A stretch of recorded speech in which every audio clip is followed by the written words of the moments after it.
Look, corporate culture is toxic. The very DNA of capitalism is endless growth, no matter the cost. And people are the cost.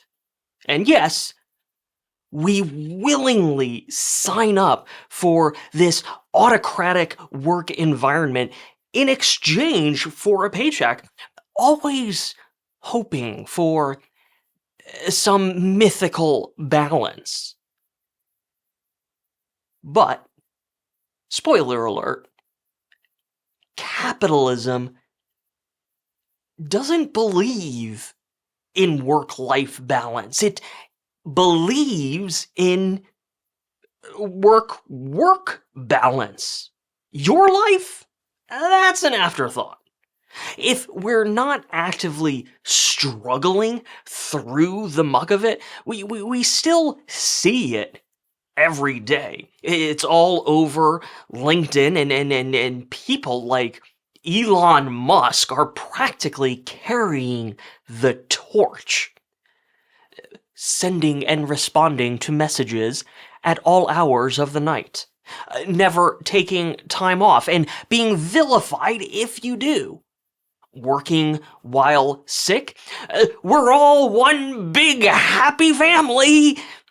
The glorification of overwork and the framing of burnout as something that only happens if you're weak.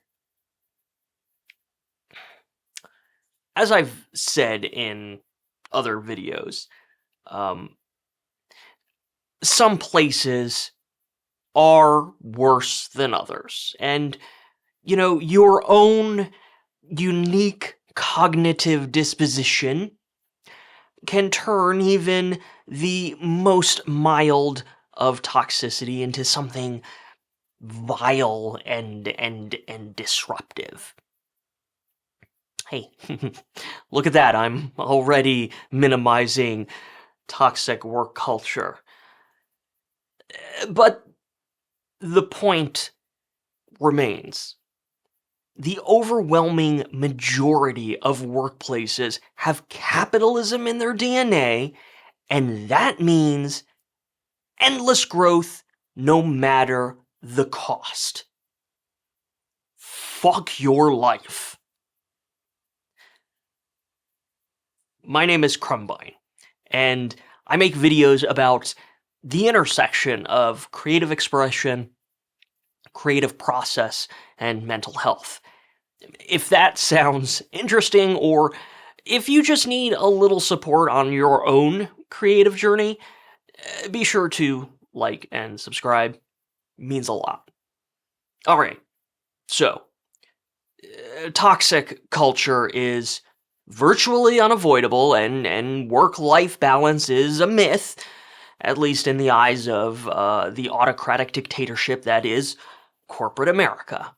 And again, if you are creatively inclined or have those special cognitive dispositions that make us so creative in the first place, this probably just makes everything suck just a little more.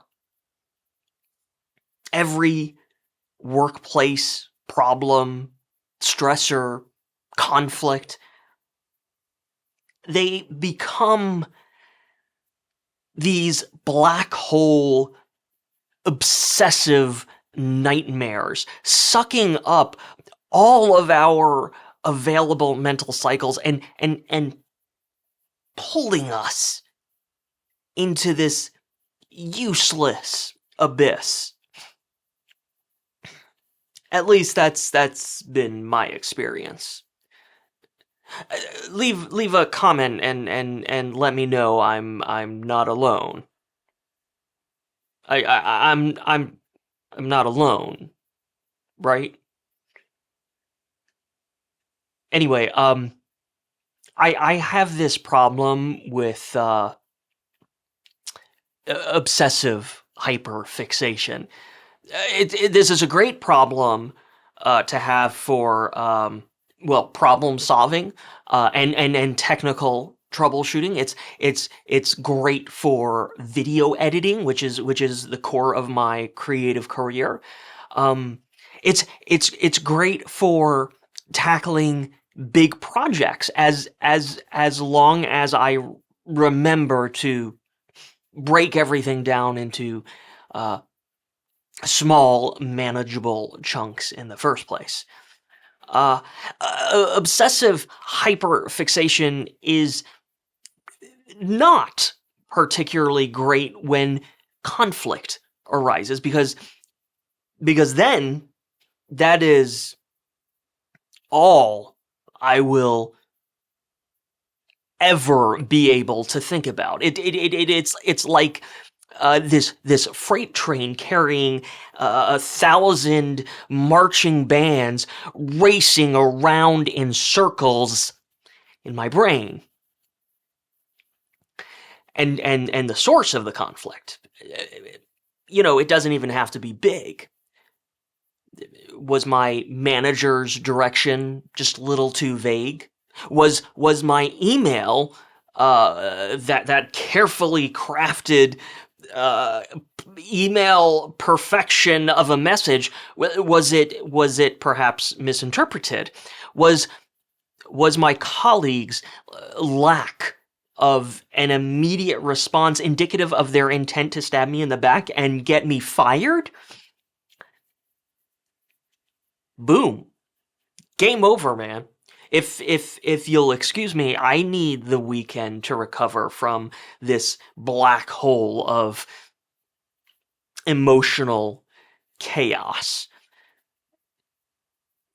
For me, and because of that obsessive hyperfixation, it can take a lot of work to claw my brain out of that corporate abyss.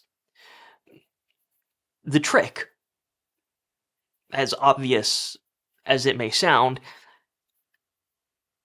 is not falling into the abyss in the first place. In a prior video, I talked about simple living and achieving an emotional, happy, simple baseline. The other part of that equation, for me, for my creative brain, for my obsessive hyperfixation, is having some kind of meaningful creative expression to occupy the life part of that work-life balance equation. Hold on. Let me rephrase that. The minute I stopped looking for work-life balance and started carving out a space for creative balance, everything changed. Sure, I still show up and deliver every single day as a corporate cog, but with this commitment, this pursuit, this ongoing creative expression, I now have something that makes me feel grounded. Something that puts all that toxic corporate conflict into perspective. Reminding me that it's not this unstoppable freight train of doom. It's just a job. It's not who I am. It's not my life. My creative expression, writing a book, producing audiobooks, doing YouTube, that all helps me to prioritize what really matters, and the corporate stress, Well, that becomes easier to recognize for what it really is: noise. Capitalism's unspoken reality is the pursuit of a work balance, not a work life balance.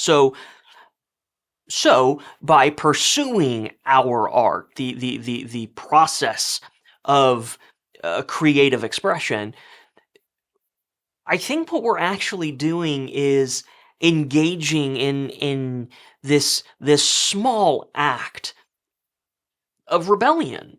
It's reclaiming time that the corpo capitalist system doesn't want us to have in the first place. For me and my fellow creatively inclined, freight train prone weirdos, it's reclaiming the mental autonomy we deserve to come face to face with a brain breaking work stressor and laughing because it isn't that big of a deal. Which I suppose is uh basically just a really really long way to say stay creative, friends.